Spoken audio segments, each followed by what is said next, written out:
Good morning. Welcome to BSP Live. You're with Rob Dorey and Craig Connolly, and this is the final video in the sequence of Transform Your Business, Transform Your Life. And this video, Rob, you're really going to just tie everything in. We've been through the model, and this was just going to tie it all in. And creating it isn't the planned document that creates the value, it's the process and the thinking. And what we're going to talk about today is the master task log and managing change and how you do that. And it's capturing all the ideas, it's prioritizing, and it's execution. And I'll show you how that works in the model and the framework that you can use in your business or anything like that. So if you just bring up, Craig, the model slide, I'll just explain roughly what we've done, and then we'll talk about the task log. So we've gone through everything now. We've done the strategic dimensions, personal vision, business vision, strategy, structure and culture, as you know, if there are issues, we need to address them. Product and service, sales and marketing, the people, system and process, finance and reporting. And we've sort of mentioned the master task log as we've gone along, but what it is a repository, a place to capture all of the things that you could potentially do to move this business to the next level. So we'll call it a long list for product and service, a long list for sales and marketing, long list for people, long list for system and process, and a long list for financial reporting. And that's the master task log. Mm-hmm. Okay. So lead us into it, Rob. You know, obviously part of the theme for all these sessions has been that this is a process that's going to go on for a few years. So how do people keep this task log going? How do they keep it live? Well, when you start your business planning process, you create your task log. And we use Basecamp. We have a mouse tool.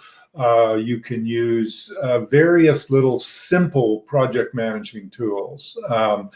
And what you want to do is create, I'll call it buckets, 5 buckets: product and service, sales and marketing, people, system and process, finance reporting. So 5 repositories where you can put good ideas. You could do it in Excel, you could do it in Word, you do it, but it's live. So you create it at the beginning of your process and you go through, and when you get to the end, the stage that we're at now, the last phase, you review your master task log. So we'll start with product and service and we'll go through, and I've got our master doc. So develop clarity on product and service offering, develop clarity for focus of growth. So where is it going to come from? You know, that's another question, another project. New geographic opportunities. You know, if that is one of your things, it'll be on your master task log. And then develop and expand the pipeline of partners or service providers or things. There will be things that you can do in your product and service. It could be start an AdWords campaign. It could be email marketing. It could be create a CRM. It could be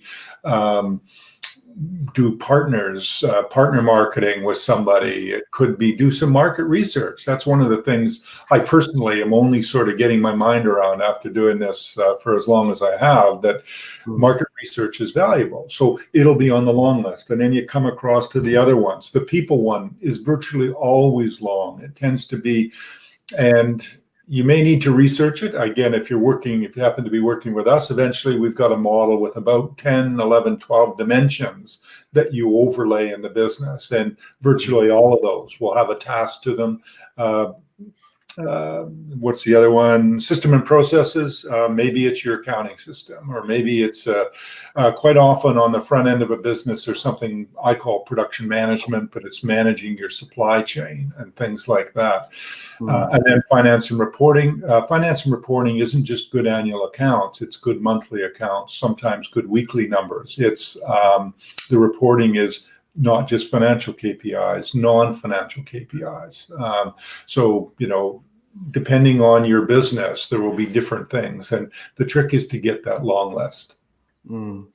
Well, you touched a few people yesterday, or not yesterday, was it yesterday or last week, I should say, with the people interview we did, because there was some absolute gold nuggets within that, particularly around, you know, the perseverance and making yourself better than anybody else. And that's what two people I know who watched it mentioned that to me, about making their business better than anybody else, and how they had never even entered their head to even do it. So there's some good value in there. So, and this one here, The value, if you get anything out of this series, it's having I call it a framework or a system to systemize your process. So we haven't quite finished with the master task log. This is the magic. So this is what you bared with us for to learn and understand, because it's how do you implement change? So now we've got this great opportunity. We've talked about a vision of moving your business from 500,000 to 3 million in 3 years. And you're all excited. Well, how the hell do you do it is really the question. So what you do is you take your master task log it might have 20 when you add up across the 5 buckets. Maybe it's 30, I've seen them as long as 35. So there's a lot of things you can do. Now you create what we call a 60-day active task log. It's just the 6th bucket. Now the 6th bucket, you take things out of the 5 and put them into the 60-day active task log. And the difference between the long list and the active task log, you are going to do these, right? So you're not going to get lost in the millions of things you could do. You're going to work on these things. So you bring them out. So out of, say, the product and service task log, you might feel, and the trick is to prioritize, because this list, this active task log list is, I'd like to keep it as short as 4, but invariably gets up to 4, 5, 6, maybe 7 things that you're going to work on in this 60 days. So there's 2 parts of that. One is you're going to work on them. So if you're going to work on something, it should be the highest priority things coming off your other list. Either it's big impact soon, or it's something you need to do before you can do something else. So those sort of things go into the active task log. Once they're in the active task log, so we've got this big long list here, and now we've got this short list here, and that's what you're going to drive. Then you assign accountability, then you assign resources, then you have weekly follow-ups of where we're at in those things. But the bottom line is you're going to get them done. Someone that thinks about that's going to say, well, some of this stuff is going to take me a year. So maybe creating digital lead generation leadership in your served market, you're not going to do that in 60 days. Okay. What we say is, what are you going to do in 60 days? So you chunk the big project down, but don't ever go beyond 60 days in your horizon. So something that the problem with putting something that's going to take you a year into the active task log is you'll get through a week and have done nothing. Well, I've got another 51 weeks. I don't need to worry about it. The trick is to break them down and do them. And don't make that active task log longer than your capability. One of the things we say and the discipline we create is, as a business owner, you got a day job, which is running your business. And quite often in the SME space, it's a critical role that you're playing in the business. You can't stop doing that. So the idea, what we do is try and pull you away from 10, 15, or max 20% of your time is working on strategic. When you're working on strategic, it will be things that you've determined are in the 60-day active task log. The temptation to now, let's bring another 1 or 2 things in off of the long list into the short list. So it is the secret sauce. It does work. It requires discipline, but it is absolutely incredible how. And the cool thing about doing it that way as well is you can measure your progress. You know when you're making progress. And maybe there's one other point with that list, which comes from our experience, is if you get something in there that you're just not making any progress on, or it's not the right thing, don't be afraid to take it out of the active task log and put it into the master task log bucket that it belongs in. Then you don't lose it, right?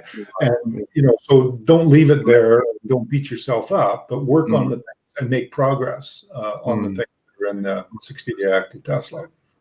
Oh, that's brilliant. Yeah. Well, it's the focus. Yeah. Doing everything, having discipline, as you say. So I think that's a mighty way to finish the series, Rob. And we're going to do another one. We're going to have to work out some more brilliance. Yeah. And we've got one going soon. But that completes, this is part 9. This completes the series for those who are watching. And those who are on the email, we support and thank you for your support. See, we're not sure this is going to go viral, so we're not sure we're going to have millions of viewers of this. But for those that are, I mean, feel free, if you've got a contact or a question or you want to discuss something, I mean, contact me directly. You know, my contacts are on the website. I am happy to entertain. I love meeting new people. I love talking about businesses. So, you know, that's an open invitation to reach out, and we're happy to help. Fantastic. Okay, Rob, well, we'll get together and plan another session for something different, and I'll look forward to that. In the meantime, have a happy day, and we'll talk soon. Yeah, and thank you, Craig, for your help and making this all happen. Good work. My pleasure. I've learned so much from this. It's been very valuable for me, so I've loved it. Thanks, Rob. Take care. Bye.